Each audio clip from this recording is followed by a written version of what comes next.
right, welcome to What's in the Box episodes of horror with Donna and Eric. I'm Donna, I'm Eric. and tonight we have the amazing Candace Nola with us, who is going to go behind the scenes on editing, because of course you can't have a good book without a good editor. So thank you for joining us, Candace. We really appreciate you taking the time to talk with us. Thanks for inviting me. Yeah, absolutely. Anytime. Absolutely. So the most pressing question, we'll just get this one out of the way. Okay. On a scale of 1 to 10, 1 being the or 0 to 10, 1 being 0 being the worst to work with and 10 being the best to work with, why is Eric a 0? Yeah, isn't that the truth? It's because I know it all, right? He knows everything. Yeah. Why is Eric a 0? I mean, first of all, his punctuation sucks. Oh, It does. No. I'm Um, punctuation blind. I have no idea well, what's I going on. mean, it needs some work. That's what editors are for. As far as working with him goes, I would have to say that, on my general scale, though, he's probably about a 7.5. nice. He's in the upper range of That's working with nice. folks. So, Nice. yeah. Yeah. So, Candace, most of you know Candace is an author. We have in the background, we have Bishop, and of course, we have Breach, Beyond the Breach, Hank Flynn. She runs Uncomfortably Dark, which sells some really awesome t-shirts. I wanted to wear mine tonight, but it's in the wash. They're super soft. So go to uncomfortablydark.com and buy one. And pick up some books while you're there. Yeah. She's a Splatterpunk Award winner. Yeah. Congratulations for Thank you. Baker's Dozen, which Also is in the you. background.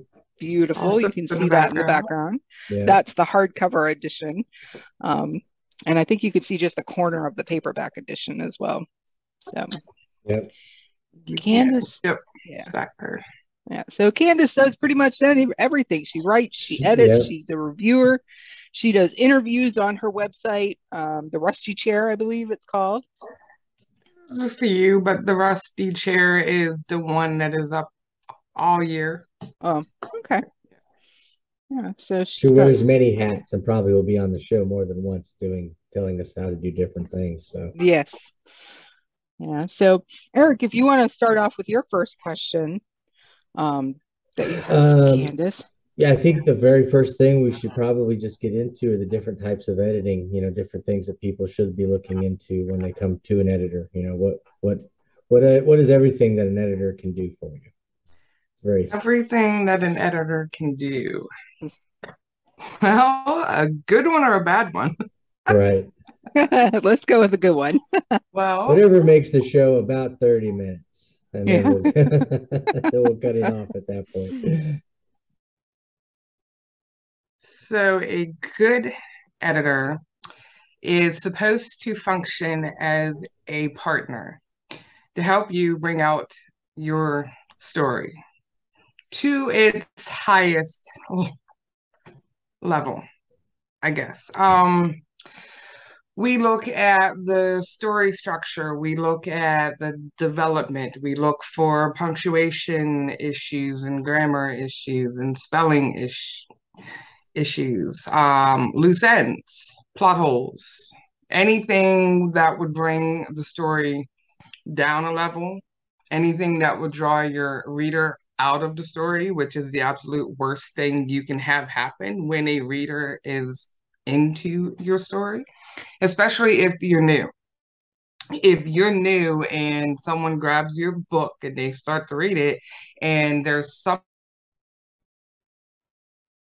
something in there that like physically pulls them out of your story, you've lost them. You don't want there to be a question as to where are you going with this.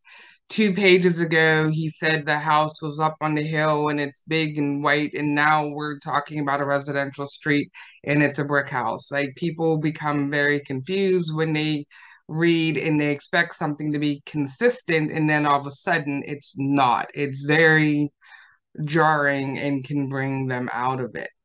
If it happens once or twice, you might find somebody willing to continue the book, but the more it occurs, they're just going to put the book down and be like, okay, I'm done. You want somebody that can really look at everything, every line, every word, and be able to look at your story as a whole, not just words on the page and looking for what needs to be fixed, but looking at the actual storyline and making sure that it flows right, that it makes sense, that you tied together all of your little strings, all of the loose ends, and by the time you get to the end of the book, you have a perfect, satisfying conclusion for the reader with no questions left, unless, of course, you're ending it on a cliffhanger or something of that sort for a reason, because there's going to be a part 2 or a part 3.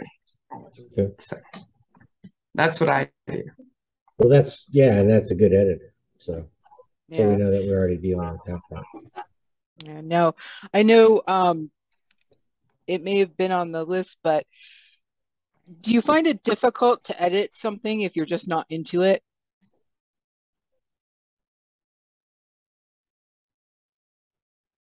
I think you froze. Oh, there you go. No. No. I read just about everything. I've read everything from Shakespeare to season, horror, sci-fi, you name it. There's not a whole lot that I have not read. It hasn't all been great, but I can read just about anything. So as long as there's a cohesive storyline, chances are I can do a pretty good job of editing it and making sure that it is presented in the most professional way as it can be for what it is. So, Is it easier if you're not as interested in the story? no, it's harder. Okay. So you do want to be at least semi. A little bit, yeah. Like you at least want to enjoy the story to an extent, or be able to read it objectively enough that you can say, okay, this will go over well or it won't, and then be able to go back to the person and say, this was okay, but you could strengthen it by adding A, B, and C. You could make it more interesting. You could add some more like layers to it and keep your fans more invested in it rather than you just having a one-dimensional story that kind of falls flat at the end. So Gotcha. Yeah. Now, for people who have never really gone through an editing process before with a book or a short story, whatever, what is your opinion on getting an editor who is familiar with the genre you write in? For example, if all you did was typically edit romance books, and here I am, an extreme horror author, and I come to you and say, hey, can you edit this book? Do you think that's a good fit, or should the author look for somebody who's familiar with the genre that they're in? Or does it not matter? Is it more about personalities between the two?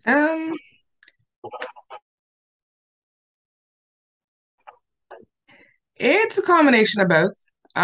You want somebody that you can work well with, that you can communicate well with, because you need to be able to have that one-on-one and that back and forth. You don't want somebody that is going to piss you off, you know. As far as somebody in the industry that you write in, that's probably preferable when you look at the details of the story itself, because it's helpful when you have somebody that knows what is on trend, what is out right now, what people are working on, what people are writing.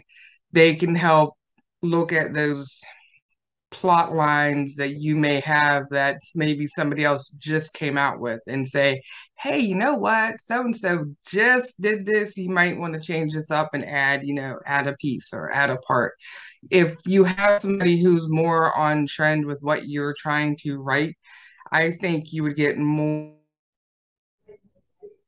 more out of that relationship rather than using somebody who strictly only edits romance books. Somebody who's so far out of the industry that you write in, where they really would not know who's out, who's hot, what's on trend, what is being written right now, how much of it is being written now.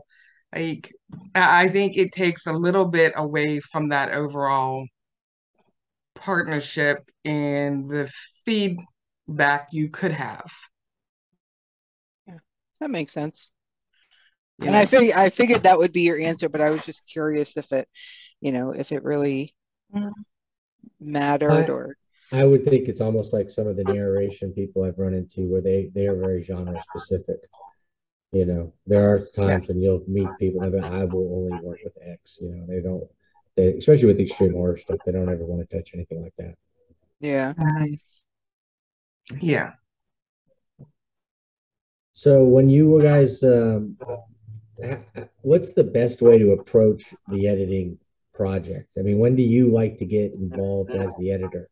Do you like to have a finished manuscript? Do you want to talk to the guy before they start? How does it work? I want it completed, as complete as possible. I don't mind having the conversation ahead of time. Of course, that is always the best way in order to put you on my schedule because I'm booked and I stay booked. Right. But like,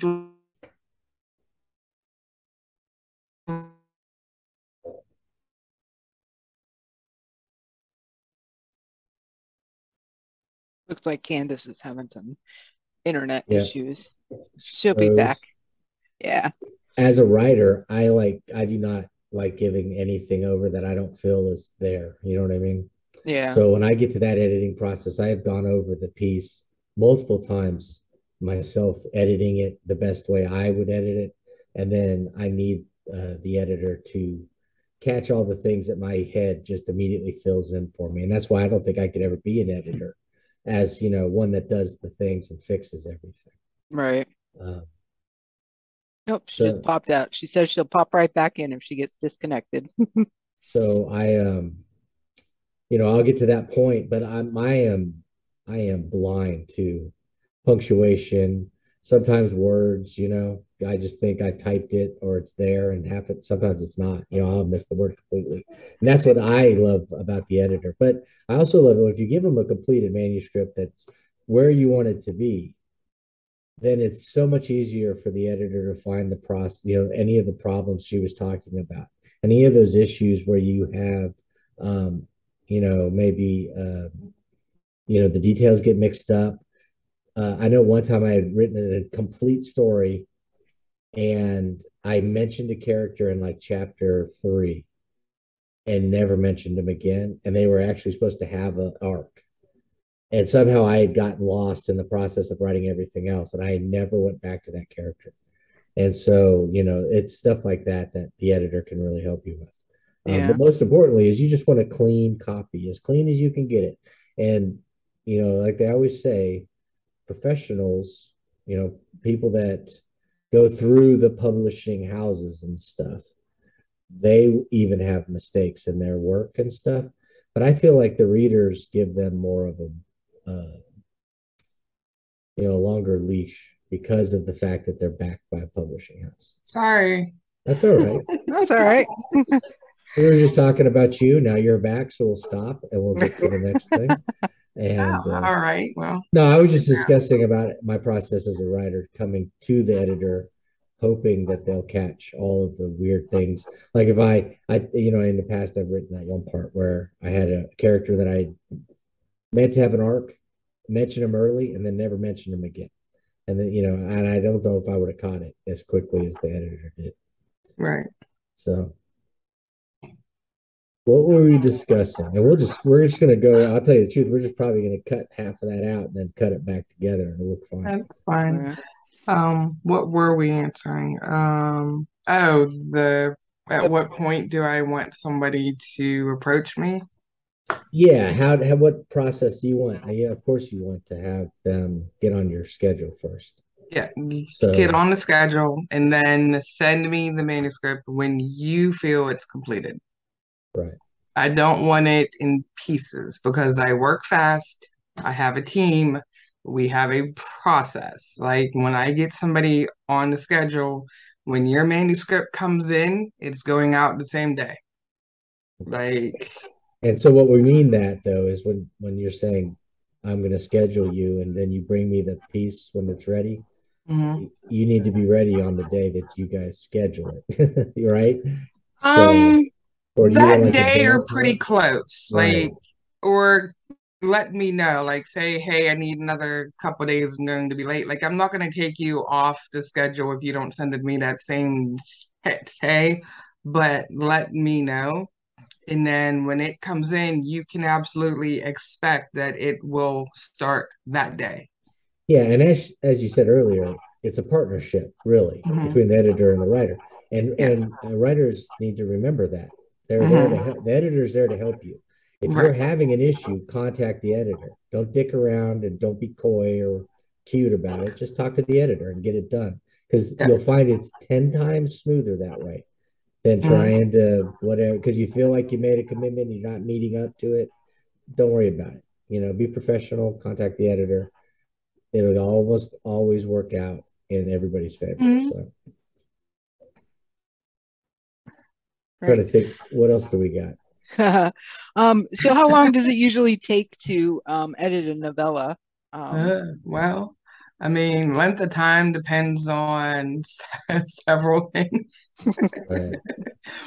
How many words? Um, how many issues does the manuscript have? Does it have a lot of plot holes? Does it have a lot of things that need to be fixed? Is it just a lot of basic stuff?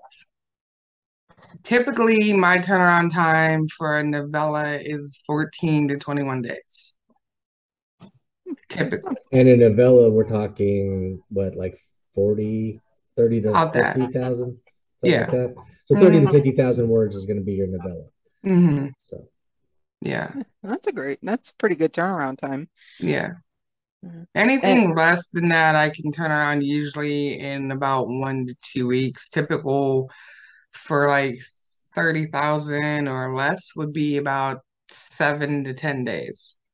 now, do you say when you say turn around and are we talking start to finish, you're done with the process, or are you talking about I've sent it back to the writer, they've Now sent it I'm back to done. me?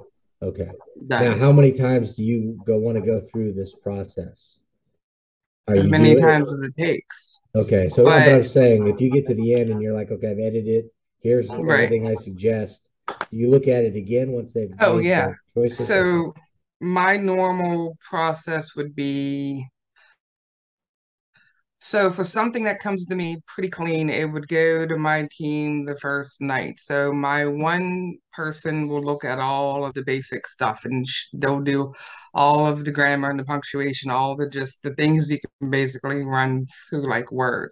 So they'll go through and look at that. When she sends it back, I send it to the next one who will look at the storyline, who will look at the structure itself. They'll look for plot holes. They'll look for things that don't make any sense. They look for things that will take you out of the actual story. They make all of their notes and they send it back. Once I get it back from them, I go through line by line by line. I read the whole thing once as the story without looking at notes and comments and everything else. I just read it.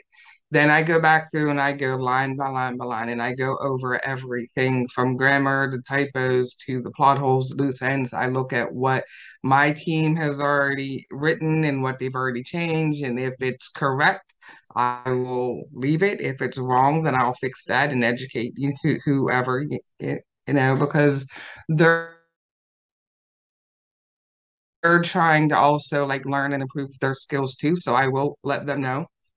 And you know And what? That's once I actually, do my, I was going to say that's an awesome the way you have it set up is amazing because you're allowing so many eyes to see it initially that you guys are all catching maybe different things yeah, and helping each other out with the process, which has got to make it much easier right. for the end game. But it's a great idea to have that It many sets of it eyes on does. there. And a lot of people don't do that, you know. Right. And so I think that's a cool way of doing it. I like that editing process. Yeah. So it's not just me. Like it's not me just looking at line by line by line again and again and again. It's going through all of us. Then I will send it back, all the changes are tracked. I send it to the author. Okay, here's your first round. Accept everything, make any changes you want to, respond to anything that you don't agree with, and send it back. When they send it back again, the whole routine starts again. It goes back to the first one. It goes back to the next one. It comes back to me, and I go back over it again, line by line by line by line by line. When I finish, it goes back. That second round is usually the last one, and unless it's something that needs significant changes or rewrites, and then I send it back and I say, okay, you need to look at this scene, you need to look at this one. This one has a plot hole. This didn't make sense. These are the other suggestions that I had. Send it back when you're done. And then when they're done, they send it back. And then at that point, I go over it that last time. So usually 2 to 3 rounds and we can be complete, but I don't ever say anything is complete until my author has approved it. If they're not happy, I'm not done. Right. So, And as an author, realize that even though you guys are a team, you don't have to accept everything the editor sends, of course, but they're not sending you stuff right. to pick you up. So, I mean, when I know when we've had discussions on things, projects, and when I have Lisa Lee do stuff for me, if we don't agree on it, we discuss it and just, and try and see what each other's talking about. I think that's also a healthy way of doing it too. Mm-hmm. So, I mean, and also I think Yeah. it'll make you a better writer. If you listen to the editor, look into what their reasoning is, it will make you a better writer. Mm-hmm. And so that's why you should find a good team like Candace's team. Yeah. So, I mean, it's our job to help you improve your story. I'm not here to rewrite it. I'm not here to write it for you. I'm not here to change it. I'm here honestly to help you make it the best it can possibly be. And that is all I want. That is my end game to the whole thing. And you feel free to say, I don't like this, or I want to keep this because A, B, and C. If you explain it and it makes sense, fine. You don't have to agree with everything I say, but as long as you can acknowledge it and say, okay, but I did that because later on it makes sense here, then okay, maybe we just need to clarify the sentence or the chapter a little bit and make it stronger to where when that person gets to that next part, it will make sense and tie into whatever it was that, didn't quite fit. Right. The way I look at it, the way I think about there are it ways to improve things. Oh, sorry, you got a little skip there, but I was just saying the way I think about it, the way I look at it is that you guys are kind of Gandalf from the movie, and you're leaning into Bilbo, and you're like, I'm not trying to steal this from you, I'm trying to help you. That's how I look at the editor. I always think of him as Gandalf coming in there, and I got to put my ego aside and listen before I, try and run off with the ring and do it my own way. You got to listen to Gandalf. He's there to help. Got to listen to Gandalf. That's right. That's how I picture it. Before I say something stupid, when I go back to say, well, this is why I did this. Maybe makes sense. Yeah. So that's how everybody should realize. And I say that because I see interactions online where you can tell that the writer is completely ignoring all advice, and they're just going to put their head down, and it's 4th and 1. They're the fullback, head down. They're going to run through the line. They're not going to look. They can't tell that the editor's trying to open the hole so they can score or whatever. You know what I mean? So using a nice football analogy there, but it just drives me crazy sometimes to see how people respond to the editors when they're trying to help you. They're not trying to screw it up. Right. Now, for someone such as yourself, who's also an author, would you suggest for an author editor to edit their own work? No, absolutely not. Nope. And I think that's where your policy comes in really good too. I mean, you have multiple sets of eyes. I don't edit my stuff. It goes to my team. When I'm done with it, when I'm all the way finished with it. Now I will go through and of course I clean it all up and I look for, you know, the usual standard stuff, missing typos and misspelled words and things like that. So I have my own thing that I do, but that's what any good author should do. You should be sending the cleanest version of your manuscript to your editor. Yeah, 100%. Do not send garbage. Do not send it with no editing at all. Run it. If you're using Word, there's no excuse. Run it through the editor on Word. It's great for all of those small things. If you didn't at least do that, I'm sending it back. I don't need to do that for you. Hit the button, run it through, and send me something clean, because when you do that, you're wasting my time. You know, so I do that too. Like, that is my own rule. I run it through the editor. I run it through my own editing process. I clean it up and then I send it to my team. They also edit all of my stuff. So it goes to my team. They go through the same process with my stuff that they do for anyone else. And then if it's something that is longer or maybe more involved than a short story or a novella, once it goes to my team, then I hire an editor of my own. Like, I have a couple people that I work with that I send my longer stuff to and say, okay, your turn. Why? Is because I work fast. I stick to my deadlines pretty tightly, which means I procrastinate up until the last available minute, then I get it done. So I don't have time, and I don't have time to keep going back to that. So I hire somebody, I hire that out, I send it out. I'm like, okay, here you go. It's your turn. Clean this up because I got to move on to the next one. And also, I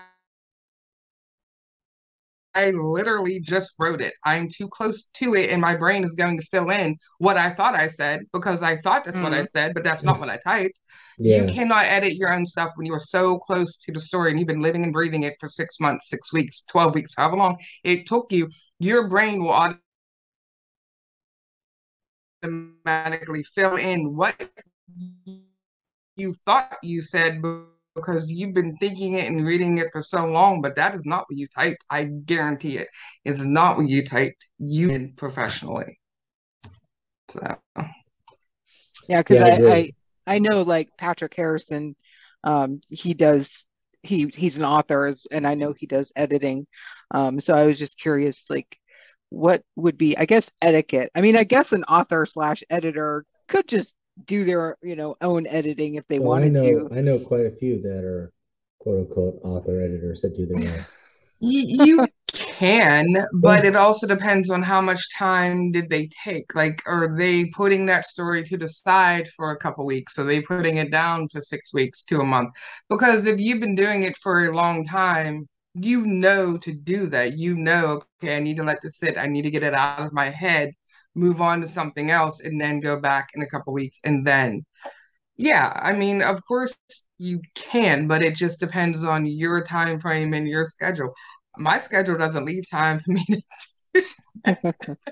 And so, also, yeah. I think it would, I mean, I don't know, but I would think that an author editing their own work fully, not just that initial getting it as clean as possible, but I think they wouldn't be as attentive, I think, as if it were a paying customer. Does that make sense? Did I say that right? Did that make Yeah, sense to you?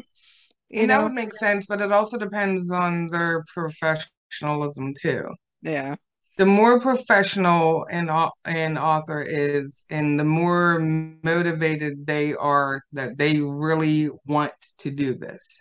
They want to write more than anything. They want to be an author more than anything. They want the world to be taking them seriously. They're going to take the time to edit it and edit it and edit it and revise it and make it the best it can possibly be before it goes to anyone else. That's the level of professionalism that you need to have because you've seen it yourself. Readers catch everything. Mm-hmm. They catch everything. Then they'll tear you apart. they'll tear you apart. And it's not just about the storyline or if it's a good story. If your punctuation is messed up, they're gonna tear you apart because there's somebody who's an English major who's like, oh, this editing sucked. Yep. They're going to pick up on that. And then you have some people that are sticklers for that. And then you have people who will fact check you. So if you're not fact checking and you're just saying nonsense, someone is going to catch it, and someone's going to say, "Oh, that's not the right model car, or that's not the right model weapon, or that word didn't happen in that year. It happened in." Fact check. Make sure you're writing stuff that makes sense, that people are not going to slam you for because you were too lazy to go on Google and check your year of your Ford or whatever it is that you wrote. Yeah. Fact Yep. check, do your research, and don't leave yourself open to the trolls to just like rip you apart because they can. And they will. There's some people who just absolutely get off on that. And is that really something you want to see in review after review after review when you just spent what, 6 months, a year writing a novel? And then you put it out there and you think, oh, it's great. And I love my story. And oh, I did such a good job. And then to find out, oh, no, you didn't. Because Yep. you didn't edit, you didn't fact check, you didn't research, you didn't even get your best friend named Steve to, to proofread Yeah. it. Like, Yeah, you definitely you're need to putting get your other name eyes out on there. there. Yeah. So, speaking of fact checking, if you're reading a story and let's just say it has a lot of weapons in it, like maybe it's like a post-apocalyptic zombie thing and the people are, military and they got all these weapons, is that something you would do during the editing process just to make sure that it makes sense? Like, oh, they said an M47 could shoot out 5,000 bullets a minute. you know um I don't even know if that's a real gun. Obviously I don't know my weapons. But is Yeah. that something you do a quick Google, M47, how many rounds does it shoot a Mhm. minute? Yep. Yeah, a good editor will. Yeah. Yeah. Yeah, they'll Yeah. take the time. I mean, You and need to fact check. That's part of your job. You need to make sure it makes sense. And when they reference something that is absolutely specific like that, yes, you need to fact check. If it's a certain year and they're talking about a historical event, you need to fact check that. yeah, Like definitely. when I wrote Hank Flynn, it was set in the West and it was set during the Homestead Act and everything. I had to research all of that. I had pages of notes. What year was it? How long did that last? Like, what sort of weapons were used? What were the names of the gun manufacturers? Like, all of those little things that I put into Hank was all fact checked and researched extensively, even down to the name of the town, which there was actually a name that was the name of the town, and I had to look to see when that town was established. Published. Like, Yeah. you research and you fact check and you build your story around that if you want these specific things in it. You don't Yeah. have to. You don't have to use anything that's real. You can make it Make up. all up, but if you're Yeah. going to do that too, you still want to keep it in the realm of plausibility. That's the Right. key. And if you You are going to do the research as the writer, mm, save the research you did so that you can show the editor where that you're too. coming. Exactly. Because it doesn't matter how much research you do if you can't find it when you're asked about it. That's one of the things that I always found very helpful when you're trying to make the argument on the writer's side of why you're doing something. You keep your research and Right. you keep it within. I keep everything within its own folder for each project, and everything is there. Every link I used, whatever I needed, I try and keep it all together so that when it comes to that point, because hopefully you've moved on and your editor is working on the project and you're on to the next thing, so you don't have to try and remember everything. But I think a good writer that's using factual stuff should do the fact checking themselves and then base it in reality and then allow the editor to verify that what you're doing is the correct route. Yep. Yep. So what do you find, what do you think is more fun or fulfilling to do? Edit or write? Probably write is what we were going to say, but writing all day. Yeah. I just, Always. Editing is fine. I like it. I enjoy it because, I mean, let's be honest, I like to read. There's nothing where I like more than reading, except maybe writing my own stuff. But it gives me the chance to read something new before it's out, to read somebody new before it's out. And I get to read it kind of for free, I guess. You know? Yeah. So I enjoy it and it's kind of fun, but I still approach it as a job. It's a job. I schedule it. There are fees involved. I get paid. Pay my team. It's a job. And that means even when I don't feel like it, I get up and I still do it. You know, I work my usual job during the day and then I come upstairs and I start my other job, editing and writing my own stuff and working on whatever else I I approach it as a job because I should. Um, Writing, of course, is more fun because I can write whenever and however I want. Sometimes I write on my phone, sometimes I write downstairs on the couch on my phone. On my laptop, I can come up here and write. And if I am in a really good flow, I can sit here and write for just hours on end and be in my own world. So, I mean, yeah, I enjoy that more. Yeah, definitely. I can see that. yeah. Now, what came first for you, being an author or being an editor? An author, yeah. I didn't start the editing company or service until January of this year. So you were a viewer first, Mhm. right? Did you do Well, the I published first, right? Yeah, but I mean, and when you were then doing, you were I also was doing the reviews reviewing, yeah, on the and then websites. yeah, and then I started branching out into the editing because reviewing showed me a lot of people were not using editors Yeah, or couldn't afford them or were new, and editing you typically cost a lot of money and most new authors can't afford that. And I was looking at some of the rates online and things, and I was kind of appalled and really upset because it was like, how do you expect anybody to be able to afford this? I mean, most of us indie authors are working day jobs, we're living paycheck to paycheck. Like, I can't afford to pay you $1,500 to edit a 20,000 word story. Are you insane? right. I'm glad Like, you said. I'm no. glad you brought So that up because here I that's am. exactly what I was going to say. I was going to try and come up with some other point for people to look at different people, different rates, look at it because there are some predators out there that, and maybe they're not even trying to do that, but there are people that are charging way too much for the service. Now, besides the Yeah. fees, what would you consider a red flag for an editor? Like if I were an author and I came to you and I said, "Hey, I was talking with this other editor and they did this or they said this," what would be a red flag for you, for an editor or for an author to look for as a red flag? Like if they came and said their editor told them to do A, B, and C, or their editor was But charging just them.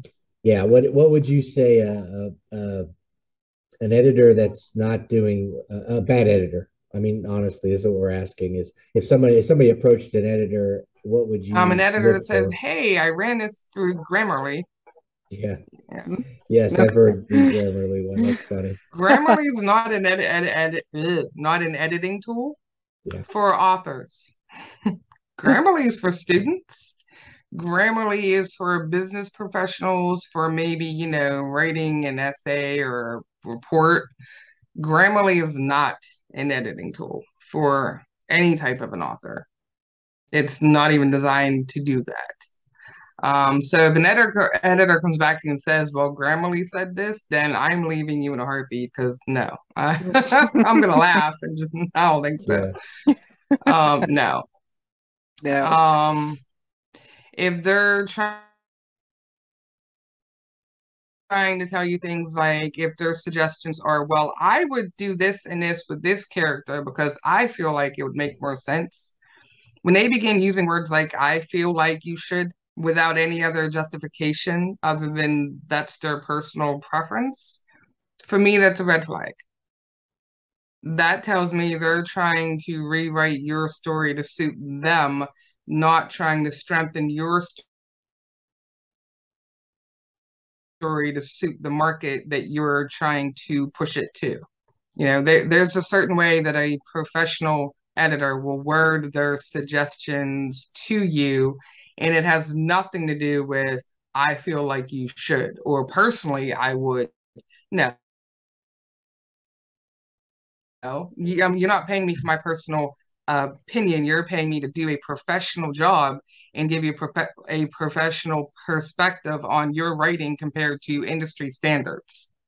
So, and then another red flag, of course, would be somebody who's not willing to communicate with you in a reasonable time frame. Like, you message them and you don't get a response for 2 or 3 days, or you email them and you don't get a response for a week, or you don't get any updates, you don't get any feedback at all, or they just send it back and there's no changes tracked, there's no comments, there's no suggestions. You just get back your file and it's like, okay, great, here you go. Well, what'd you do? Like, I want to see everything you did. I want to see everything, every change, every mistake. I want to see everything you did, because as an author, number one, that helps me learn. Number two, that helps me see what I'm paying for. And it's also proof that you did your job. Yeah, make want sure to see you everything. Yeah, as a writer, you should definitely say I need to see what's been changed. Don't blindly accept anything back. You have got to go through it yourself. Just like you said, it'll make you a better writer. You Mm-hmm. can see what's going on, and you need to physically go through. At least I like to physically go through and accept every single change myself and see what's going on. Yeah, I recently just had my first experience with an actual editor, with the D&T story, the ABCs of Terror story that I have. Patrick Harrison did the edits on my story, and I got it back, and I was really confused. I'm like, oh, what is this? Like, how do I make these changes? And then I realized, like Eric said, you can go through and accept or reject the changes, and I didn't know that. And just because of the person I am, I don't reach out for help. I'm just like, I'll figure it out on my own. Yeah, I did the same thing the first time I got one of those. I was like, what is all this red stuff? And I'm like trying clicking on everything and looking around. Google will always help you in those times. But I figured it out, and I'm like, okay, good. Now I don't have to look like an idiot and ask Dawn, hey, what do I do? Right. What do I do? Yeah, but I agree. Like, you should definitely go through and accept them one at a time. That way you know exactly where it is and what you're accepting. Because at the end of the day, it's your story. And I'm a person just like you. My team are people. They're not robots. Like, we make mistakes too. We can miss, that, hey, maybe that comma really didn't go there, or maybe that period should have been a comma, not like. So yeah, you should go through and accept them one by one and make sure that you're reading that sentence and making sure that change makes sense. Because if you just blindly accept all and then you tell your editor, okay, fine, everything's approved, great job, and then you want to go back to them in 6 weeks and rip them apart because they miss a typo or something, well, you're just as responsible as they are, because we're people Yeah, definitely. too, and I'm giving you all the proof of what we did. I'm giving you every change and everything. You need to be just as aware of as I am of what those changes were. So yeah, and the cool thing about that is you can respond back. So if you're going, like you said, there's multiple levels. So if we're only on the first time and then you have a note or something that I don't understand, I can just go in there, click the button, and write a comment, and then you guys see it immediately. It's in the right spot. Everything, and it's a best way to do it. Because if I blindly just send you a message going, well, yeah, I don't understand why in chapter 4 you did X. You know what I mean? It can get confusing. Keep it within the document. Go back and forth that way, and always check. As the writer, go back and check. So, yeah, I think that's why I'll stick to poetry, because poetry really doesn't need editing. The comments are there for. Oh yes, it does. Oh yes, it does. Yes, it does. Everything needs editing because you're just simply too close to it. And it can be something very, very small, but your brain thinks you typed it, but you didn't. Everything you write should always be edited, at least twice. At least twice. So even poetry, Dawn. Even poetry. Yeah, I'm still learning. I'm gonna make mistakes. Yeah, and of course, that's what we would hope people that read our stuff understand.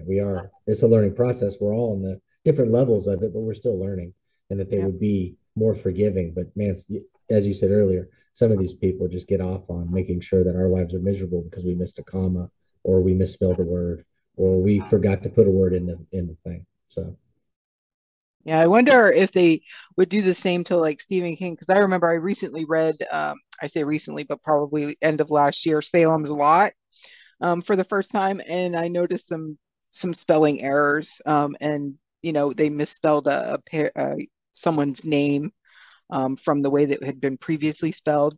So like, do they do that with just indie authors or newer I think authors? they do. I think they do give the publishing house more leeway, which is amazing because they have like 30 more editors doing stuff and they Yeah. make stuff all the time. But the indies they go after harder, I think. And I think it's because so many indies don't use an editor at all. So, Mm, we're all lumped together and we kind of have to bear Yeah. the pain for the whole group. But um, yeah, get an editor. Do what you can, find an editor, find someone you can work with, but also do shop it. I Yeah. mean, just like everything, shop around. And Yeah. I didn't even know about it when I first started. I had no clue that there were people out there to help us. Every time an editor approached me, they wanted thousands of dollars, and I was just like, well, I don't know Hmm. how am I supposed to do this? And then finally, we were able to come across other people and stuff. Candace, and there's tons of people in the indie world that helps with editing. So Right. just find somebody that you click with and then start working with that person or that group of people. But I would definitely suggest Candace's team because I do like the way that they do everything and I have a good rapport. They do some of the stuff I do. I also use Lisa Lee. She does the Don Texas stuff. Uh, and I enjoy her process as well. She does a really good job too. And she loves to Yeah. come at me.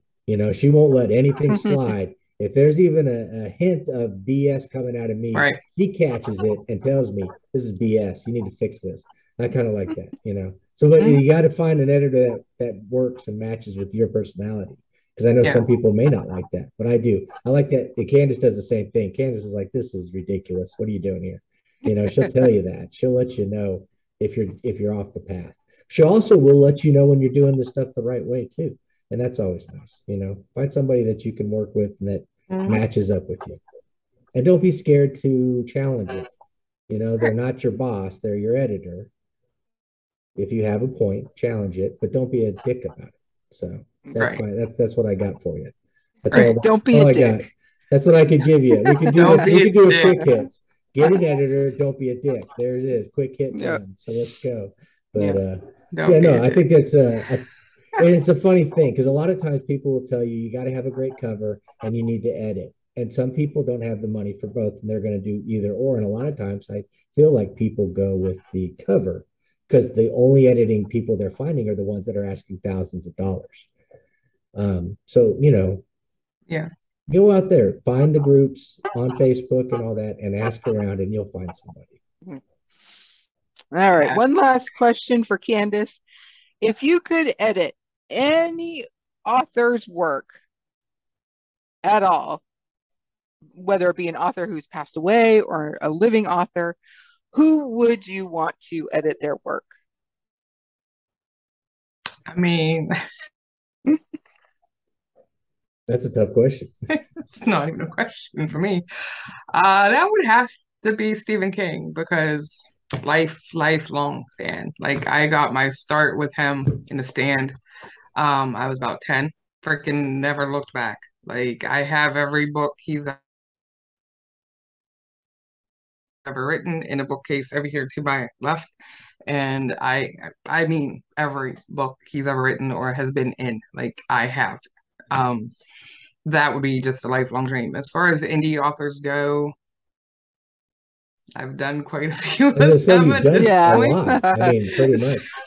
So, I'm happy to work with them all. I've been pretty stunned by the ones that have approached me and been like, "Hey, you want to edit this?" Hell yeah, I do. So I'm not really surprised when that occurs now because I do know that, it's the indie world. We talk and we know who we like and who we like to work with and who we enjoy. And when somebody asks, I know that my name gets put out there. So I enjoy that now because I have had the chance to work with quite a few folks that I never thought that I would, at least in this way. Um, so as far as anybody, Steve, if you're listening, I give me a call. Yeah, right. And also, writers need to understand this because they have schedules. Editors have schedules. They're not only editing, they're doing other things. So you may approach an editor and they may have to tell you that they can't help you, but they will send you to somebody who can. Mhm. So, The good you know, ones will. yeah, the good ones will. The other ones will maybe string you along or try and schedule you for way past your own thing. But you do need to be flexible. So, maybe they can't schedule you that week you want it done, but maybe they can get you within the 2 or 3 week window, something like that. So be Yeah. flexible. Again, it all comes back. I think I've already said it. Don't be a dick. Work with it. You'll be fine. Everybody will get you on there. But yeah, you got to be a little flexible when you're in the indie world and trying to get all this stuff done. Especially when you're using somebody who's also an author as Right. your editor. I mean, I have a crazy schedule. I do leave time open every day to work on editing jobs, but my everyday schedule consists of editing jobs, writing time, magazine time, website time, and then networking business stuff like answering the emails from folks and review requests and all of that stuff that takes me a couple hours a day too.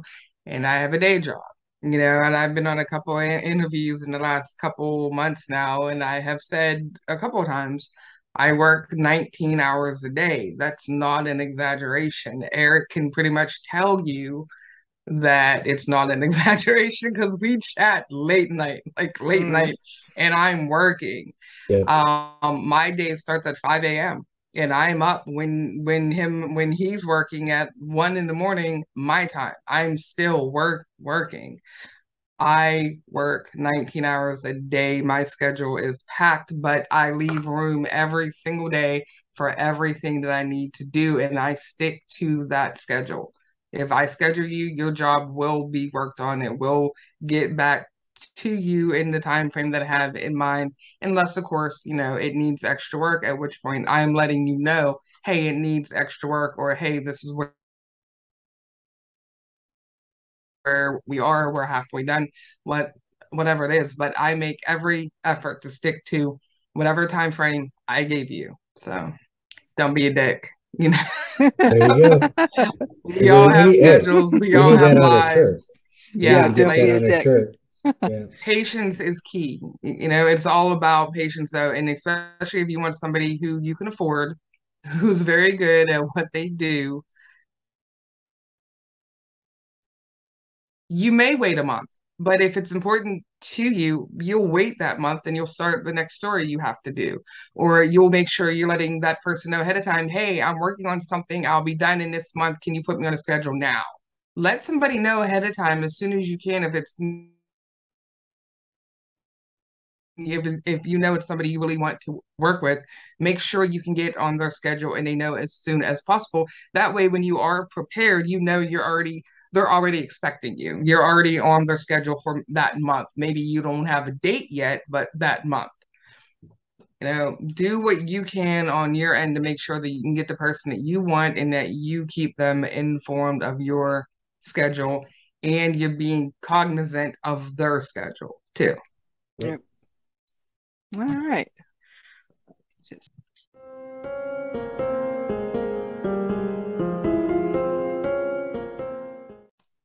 all right, now it is time for the Not Stephen King Book of the Week.